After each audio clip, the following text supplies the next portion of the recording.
सुबह के सिर्फ 3:30 पूरा शहर सो रहा था, लेकिन हमारी जर्नी शुरू हो चुकी थी। डेस्टिनेशन था राजस्थान का नाथद्वारा। जब हमारा इंतज़ार कर रही थी भगवान शिव की एक विशाल प्रतिमा, जिसे देखकर शायद आपको पहली बार समझ आएगा कि भव्यता आखिर होती क्या है।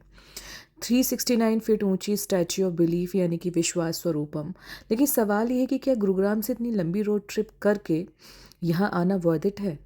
कितना समय लगता है, रास्ता कैसा है, चित्तौड़गढ़ से कैसे पहुँचें, टिकट कितना है, अंदर क्या क्या देखने को मिलता है, और सबसे ज़रूरी क्या आपको स्टैच्यू ऑफ बिलीफ अपनी राजस्थान ट्रिप में इंक्लूड करना चाहिए। आज की इस वीडियो में आपको अपना पूरा एक्सपीरियंस बताने वाली हूँ। तो चलिए शुरू करते हैं हमारी Gurugram to Nathdwara road journey. हम सुबह 3:30 बजे गुरुग्राम से निकले। इतनी सुबह निकलने का सबसे बड़ा फ़ायदा था, ट्रैफिक बहुत कम था, हाईवे पर ड्राइव काफ़ी स्मूथ रही। हम लोगों ने मुंबई एक्सप्रेस वे चुना। हमारी इस जर्नी को रोड ट्रिप की तरह एंजॉय किया और रास्ते में राजस्थान का लैंडस्केप धीरे धीरे बदलता हुआ नजर आया। सुबह की डार्कनेस से सनराइज तक का ये ट्रांजिशन अपने आप में एक अलग एक्सपीरियंस था। और अगर आप भी गुरुग्राम या दिल्ली एनसीआर से नाथद्वारा रोड ट्रिप प्लान करें तो मेरी सलाह होगी कि जर्नी को सिर्फ डेस्टिनेशन में पहुंचने का माध्यम मत समझिए, क्योंकि राजस्थान की रोड्स पर रास्ते में बदलता लैंडस्केप भी इस ट्रिप का हिस्सा है। यह रास्ता जो था, जब तक एक्सप्रेसवे रहा बहुत सही रहा। उसके बाद रास्ता बहुत ख़राब था। यहाँ पर ये जो ग्रीनरी है आप देख सकते हैं, बहुत खूबसूरत थी। सुबह सुबह का नज़ारा देखने लायक था। हम लगभग 9 घंटे की ड्राइव के बाद दोपहर करीब 12:30 बजे यहाँ पहुँच गए और दूर से हमें दिखना स्टार्ट हो गई थी मूर्ति। और अब शुरू होता है इस ट्रिप का सबसे एक्साइटिंग हिस्सा। जैसे ही स्टैच्यू ऑफ बिलीफ की पहली बार दूर से दिखाई देती है, आपको अंदाज़ा होने लगता है कि ये कोई सामान्य स्टैच्यू नहीं है। दूर से ही भगवान शिव की विशाल आकृति दिखाई देने लगती है। जैसे जैसे आप इसके करीब जाते हैं, इसका स्केल समझ में आता है। आप नीचे खड़े होकर ऊपर देखते हैं और कुछ सेकंड्स के लिए बस देखते रह जाते हैं। यही शायद इस जगह का पहला इम्पैक्ट है। आप इस स्टैच्यू को देखते नहीं, स्टैच्यू आप को अपनी ओर खींचती हुई महसूस होती है। अब थोड़ा जानते हैं इस विशाल प्रतिमा के बारे में। स्टैच्यू ऑफ बिलीफ को विश्व स्वरूपम के नाम से भी जाना जाता है और ये राजस्थान के नाथद्वारा में गणेश टीकरी पर स्थित है। यह भगवान शिव की ध्यान मुद्रा में बना विशाल प्रतिमा, उसकी ऊंचाई लगभग 369 फीट है।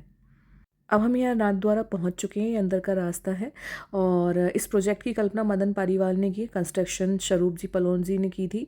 और प्रतिमा को इस तरह डिज़ाइन किया गया कि सिर्फ बाहर से दिखाई देने वाला स्ट्रक्चर नहीं, इसके भीतर व्यूइंग एरिया और ऊपर तक जाने की व्यवस्था बहुत शानदार है। ये पार्किंग एरिया है, यहाँ पर आके हम लोगों ने पार्क कर दिया था गाड़ी को। हम लोग सुबह ही फ्रेश होके निकले थे, तो यहाँ पर हम लोग अभी पहले होटल नहीं गए, डायरेक्ट हम यहाँ नाथद्वारा आ गए थे। और इसके टिकट काउंटर पर सारी टाइमिंग लिखी हुई थी कि सुबह से 8 बजे से शाम 8 बजे तक ओपन रहता है। और यहाँ पर अलग अलग प्राइसेस भी थे, काफ़ी प्राइसेस महंगे भी थे।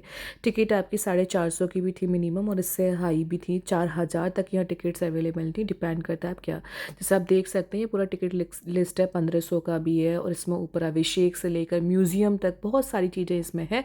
745 का है, 690 का है, 425 का है, 499 का है और 300 रुपये तक का भी है। ये टिकट काउंटर के आसपास का एरिया है। इसके अब हमने टिकट यहाँ से ले लिया और हम नीचे की ओर जाएंगे। तो बहुत खूबसूरत ये बना हुआ था, बहुत ही ज़्यादा खूबसूरत ये बना हुआ था। और यहाँ का जो स्ट्रक्चर है वो बहुत बहुत ही सुंदर है, अपने आप में चैलेंजिंग लगता है। ये जो एरिया है, वॉशरूम का एरिया, ये भी इतना खूबसूरत बनाया हुआ था। तो यहाँ से अगर हम टिकट की बात करेंगे, तो अगर आप आने का प्लान बना रहे हो तो सबसे पहले ऑफिशियल बुकिंग पोर्टल पर आकर अपना डायरेक्ट टिकट भी ले सकते हो, या फिर सामने से भी आप टिकट काउंटर से ले सकते हैं, कोई प्रॉब्लम नहीं है यहाँ पर। तो स्टैच्यू ऑफ बिलीफ को डे लाइट में देखना ज़्यादा बेहतर लगेगा, हालांकि रात में भी खूबसूरती कम नहीं होगी इसकी। अब आते हैं इसके हिस्से पर जिसको शायद आपको सबसे ज़्यादा इंतज़ार होगा, स्टैचू के अंदर क्या है। ये बाहर का हिस्सा है जो बहुत ही खूबसूरत बना रखा है। यहाँ पे बड़ी बड़ी स्टैचू हैं। ये जो स्टैचू है आप देख सकते हैं, हनुमान जी की स्टैचू है और इसके अंदर भी बहुत खूबसूरत तरीके से बना रखा है। तो ये देखिए कितना खूबसूरत यहाँ का नज़ारा लग रहा है। बहुत ही क्लीनिनेस थी, बहुत सारे काउंटर बने हुए थे। तो स्टार्टिंग जो हमारी होती है विश्व स्वरूपम की, जो एंट्री गेट है, हनुमान जी की प्रतिमा के साथ होती है। अब ये जो नज़ारा है, ये है ऊपर लिखा हुआ है विश्वास स्वरूपम, है ना। तो ये एंट्री गेट है, यहाँ से आप टिकट लेके अंदर चले जाएंगे। और ये इतना ज़्यादा ब्रॉड बना हुआ था और दूर से ही मूर्ति हमें दिखाई दे रही थी। अंदर की जो ग्रीनरी थी ना, ये बहुत ही खूबसूरत थी, देखने लायक थी। अब यहाँ से जैसे जैसे आप अंदर की ओर जाते हैं, आपकी एक्साइटमेंट और ज़्यादा बढ़ती चली जाती है बहुत, क्योंकि साइड से पहाड़ियाँ दिख रही थी। यहाँ पे देख सकते हैं आप, ये मैंने जूम आउट भी किया है। चारों ओर पहाड़ियाँ थी और अंदर का ये जो नज़ारा था, मतलब अगर आप फैमिली के साथ, बच्चों के साथ आना चाहते हैं तो ज़रूर आएँ। ये बहुत ही खूबसूरत जगह है घूमने के लिए। मेरा तो रैंडम प्लान बन गया था। वीकेंड पर आप यहाँ पे आराम से आ सकते हैं, आप ट्रेन से आ सकते हैं, बस से आ सकते हैं। मैंने तो लॉन्ग ड्राइव करना था तो इसीलिए हम लोगों ने 9 घंटे का ड्राइव किया और हम यहाँ पे पहुँच गए थे।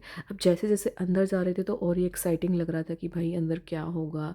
लेकिन जैसे ही हम पास में पहुँचते हैं तो यहाँ पर राजस्थान की पहाड़ियाँ और स्ट्रक्चर सब कुछ बहुत ही खूबसूरत था और दूसरी तरफ ये फुलवारी बहुत खूबसूरत लग रही थी।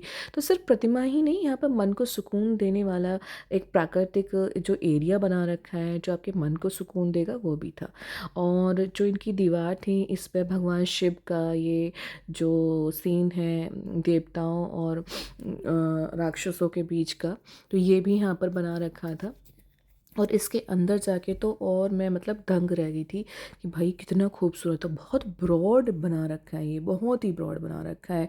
मतलब मैं क्या कहूँ, यहाँ पहुँचकर समझ में आता है कि ये जगह सिर्फ एक स्टैचू कहना शायद इसकी पूरी कहानी नहीं बताता है। अब जैसे ही आप देखो यहाँ देखोगे ना तो ये एक और यहाँ पर गेट है और यहाँ पे एंट्री पर ही शिवलिंग बना हुआ है। इतना खूबसूरत शिवलिंग आप देखेंगे, देखते रह जाएंगे। इस पे लगातार पानी जा रहा था, लगातार, जैसे कहीं हम झरना देखते हैं ना, तो वैसे ही ये जो शिवलिंग थी मैं इसको काफ़ी देर तक देखती रही। कितनी खूबसूरत लग रही है, इस पे ऑटोमेटिक ही पानी आ रहा है।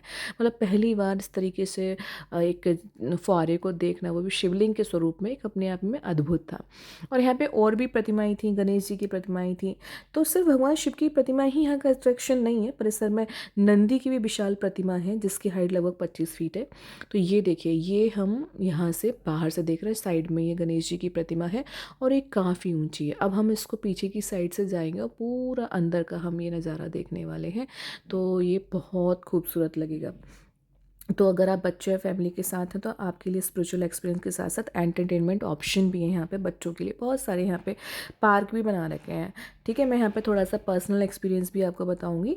जर्नी का सबसे खास हिस्सा सिर्फ डेस्टिनेशन नहीं था। अब अंदर गई तो अंदर भी ये बना हुआ था, ऊपर से नीचे का ये नज़ारा है। और ये जो नीचे जब आप देखेंगे ना तो यहाँ से नंदी आपको नज़र आएंगे। 25 फीट का लगभग ये प्रतिमा बना हुआ है और बहुत खूबसूरत ग्रीनरी के साथ इसको बनाया गया है।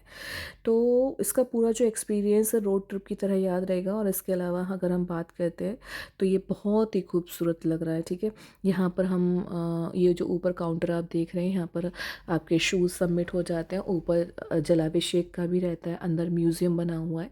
तो हम ये ऊपर की ओर जा रहे हैं। यहाँ से हमारे पास टिकट है अंदर जाने का जो हमने लिया था, उसमें हम म्यूज़ियम अंदर विज़िट कर सकते हैं।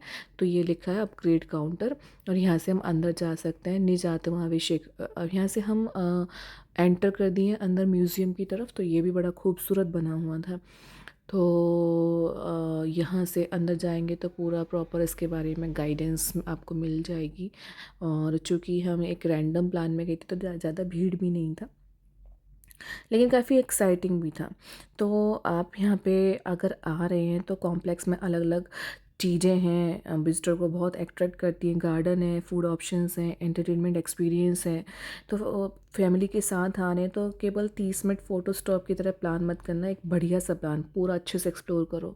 अब देखो हम ऊपर चले गए, ऊपर जाने के बाद ये ग्लास ब्रिज भी बनाया हुआ था। ऊपर जाके हम अभिषेक भी कर सकते हैं। ये ग्लास ब्रिज है जो बड़ा ही खूबसूरत लग रहा था, हालांकि डर भी लग रहा था। ये काफ़ी ज़्यादा ऊंचा था क्योंकि वर्ल्ड टॉलेस्ट हम स्टैचू में थे। और यहाँ पर ये जो बनाया था ये एक अद्भुत एक्सपीरियंस था, इतनी दूर से देखना।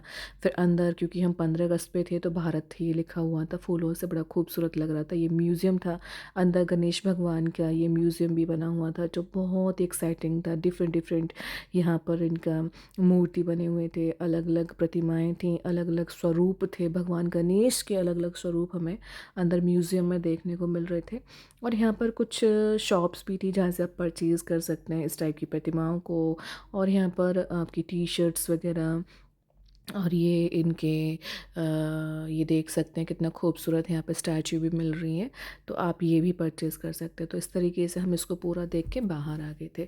और हम लोगों ने जलाभिषेक वाला पार्ट नहीं किया था, आप लोग चाहें तो जलाभिषेक वाला पार्ट भी करते हैं। तो जैसे ही बाहर आते तो टिकट हमारी ये सबमिट हो जाती है, फिर हम बाहर आ जाते हैं। बाहर का जो एक्सपीरियंस है वो बहुत ही खूबसूरत एक्सपीरियंस था।